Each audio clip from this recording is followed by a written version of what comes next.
Саламатсыздар, урматтуу Чалкан медиа каналынын көрөрмандары, өлкөбүздө алынган акыркы сааттагы жаңылыктар менен кайрадан сиздерди тааныштырабыз.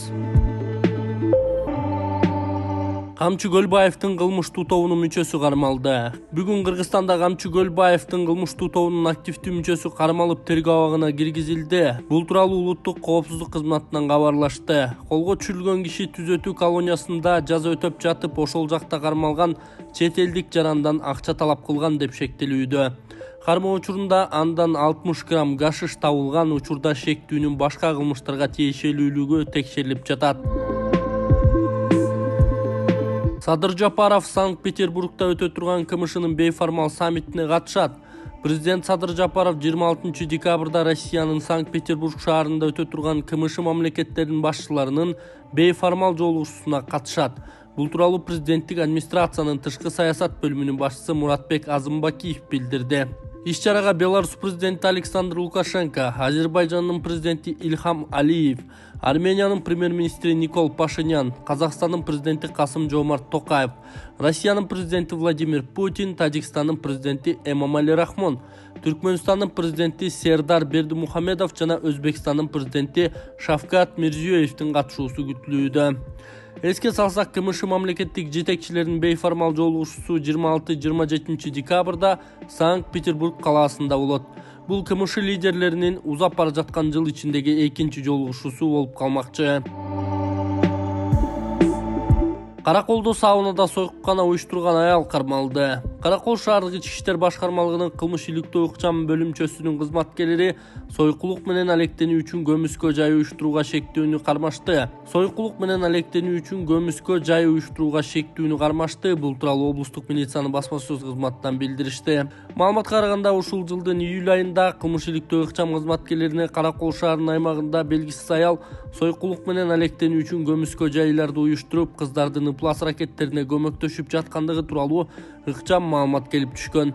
Аталган маалымат Каракол шаардык ички иштер башкармалыгында катталып, Кыргыз Республикасынын кылмыш жаза кодексинин 160 сойкулукка жана ыпластыкка көмөктөшүү беренеси менен кылмыш иши козголгон. Сотко чейинки өндүрүш ишинин алкагында сойкулук менен алектенүү үчүн көмүскө жай уюштурган аялдын өздүгүн аныктоо боюнча тергөө тапшырмалары берилген. Жүргүзүлгөн тергөө ыкчам иш-чараларынын жүрүшүндө милиция кызматкерлери тарабынан фигуранттын ким экендиги аныкталган. Ал облустук Борбордун 55 жаштагы тургуну Б.Н. аттуу жаран экендиги белгилүү болгон. Жакында милиция кызматкерлери тарабынан интимдик мүнөздөгү кызматтарды көрсөтүү боюнча көмүскө жай уюштурган Каракол шаарынын сауналарынын биринде санкцияланган тинтүү иштери жүргүзүлгөн. Тинтүү учурунда шектүү аялдан жана интимдик кызмат көрсөткөн 5 кыздан жалпы суммасы 4600 сом болгон алдын ала белгиленген акча каражаттар алынган. Мындан тышкары далил катары сексуалдык кызматтарды көрсөтүү үчүн каражаттар алынган. Каракол шаардык ички иштер башкармалыгынын тергөө кызматы тарабынан козголгон кылмыш ишинин алкагында шектүү аялга карата айып угузулуп, сот тарабынан баш коргоо чарасы кабыл алынганча шаардык милициянын убактылуу кармоочу жайына киргизилди. Учурда тергөө амалдары жүрүп жатат деп айтылат маалыматта. Балбак Төлөбаев Жогорку Кеңештин депутаты 3-4 ай мурун эмдөө жүргүзсөк эл кыйналбайт эле. Ынтымак партиясынан эл өкүлү болуп шайланган Балбак Төлөбаев Арба KG сайтына маек курган. Маегин сиздерге суруштайбыз. Балбак Зарлыкович, сасык тумоо күчөгөнүнө байланыштуу мектептер жабылды. Бир кездеги мэр катары айтсаңыз, бул туура чечимби? Туура эле, бул пандемия эмес эле, эпидемия болуп кетти. Эч ак жабыш керек болчу, кечигип калдык. Бүт республикада мектептерди жабыш керек. Студенттер көтөрүп жүрө берет экен, окуучу балдарга кыйын болуп атпайбы? Ошон үчүн айла жок бала бакчалар менен мектептерди жаап атат. 14 күндүк цикл бар да, ошону үзүш керек деди. Ооруканалар толуп чыгыптыр. Бул көйгөйдү кантип чечебиз? Оорукана салыш керек. Эл көп ооруганда оорукана жетпей каларын мурда эле билгенбиз да. Поликлиникалар иштеш керек, кеңеш берип, эмдөө жүргүзүш керек болчу. Саясат менен алышып жүрө бербей 3-4 ай мурун эмдөө зарыл эле. Өкмөт каякты карап жүргөн. Убагында вакцина алып келиш керек болчу. Алып келгенден кийин элге түшүндүрүп, эмдөө жүргүзсө эл мынчалык жапырт оорумак эмес. 2 жыл мурдагы пандемиядан улам акылыбызга кирип, тажрыйба жыйналгандай эле болдук да. Эмне үчүн кайра эле баягы көрүнүш кайталанып жатат? Министрлер бат-бат алмашуусунан улам ушундай болууда. Антейин десек уурдап атышат. Бирок өкмөт бар да. Соцблокту тейлеген жетекчилер эмнени карап жүрдү? Караш керек эле да деп маек куруп берген эл өкүлү Балбак Төлөбаев.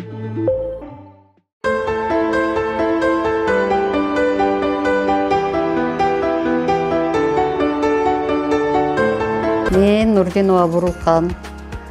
Бүгүн үй алып отурам, Кудайга шүгүр. Будан 6 ай мурда интернеттен маалымат алдым эле. Ислам финанс кооперативи тууралуу.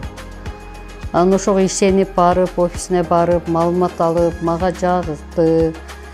15% төгүп, мына 5 миллион 500-гө 3 комнат үй алып отурам, Кудайга шүгүр.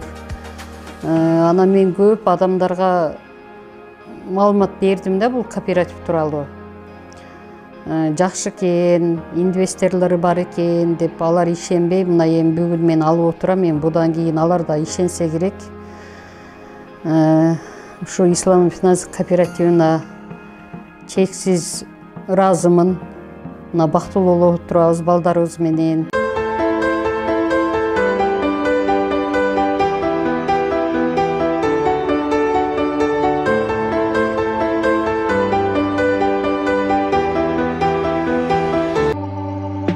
Токмок 80 жаштагы киши 2 өспүрүм кызды зордуктоого шектелип жатат. Чүй облусунун Токмок шаарында 80 жаштагы киши 12 жана 13 жаштагы 2 кызды зордуктоого шектелип жатат. Кыздардын биринин боюна бүтүп калган. Бул тууралуу Клопко Токмок шаардык ички иштер башкармалыгы 23 декабрда билдирди. Маалыматка ылайык 19 декабрда шаардык милицияга 12 жаштагы кыздын 8 айлык боюнда бар экени тууралуу маалымат түшкөн. Милиция бул боюнча тергөө ишин баштаган. Ал эми 20 декабрда Токмоктун тургуну милицияга арыз менен кайрылып, 80 жаштагы кошунасы анын кичинекей кыздары менен жыныстык катнашка барганын айткан. Шаардык милиция бул боюнча зордуктоо беренеси менен кылмыш ишин козгоп, ага тиешеси бар бардык адамды суракка алган.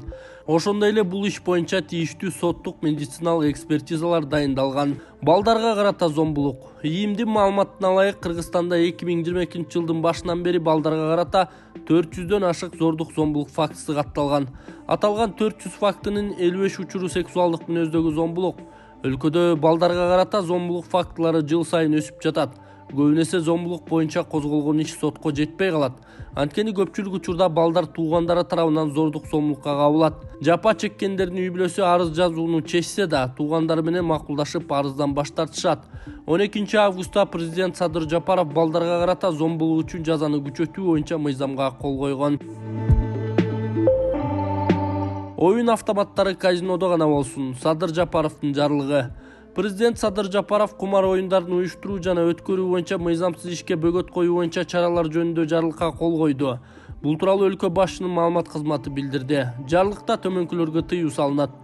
Өлкө аймагында жашыруун, легалдуу эмес кумар оюндарын, анын ичинде оюн автоматтарын пайдалануу менен уюштурууга жана өткөрүүгө лицензиясы жок тотализаторлордун, букмекердик конторалардын ишине тыюу салынсын.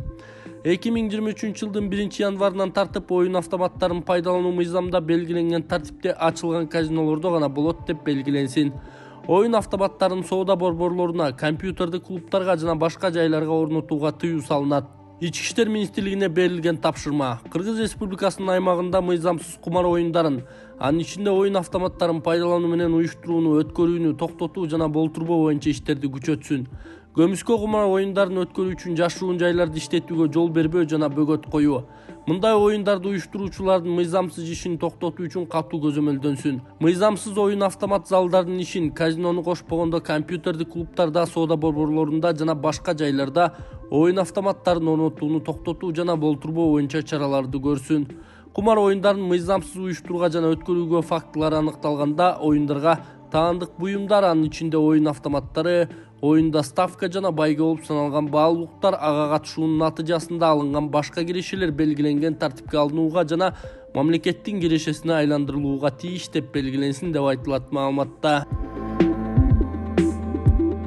Бишкектин мектептеринде онлайн окуу 28 декабрга чейин узартылды. Билим берүү жана илим министрлигинен Бишкек шаарында жайгашкан жалпы билим берүү уюмдарында онлайн режиминде окутууну 28 декабрына чейин узартылгандыгын билдиришти. Мындай чечим Бишкек шаарынын вице-мэри шаарда сасык тумоо жана курч респиратордук вирустук инфекциялар менен ооругандардын саны өсүп жаткандыгын маалымдагандыктан улам кабыл алынган. Менчиктик таандыгына жана түрүнө карабастан бардык мектепке чейинки билим берүү уюмдарында, балдар бакчаларында окуу тарбиялоо процесси облустук, райондук деңгээлдеги жергиликтүү мамлекеттик санитардык эпидемиологиялык көзөмөлдөө органдары тарабынан берилген санитардык көрсөтмөлөргө ылайык аныкталат деп айтылат маалыматта.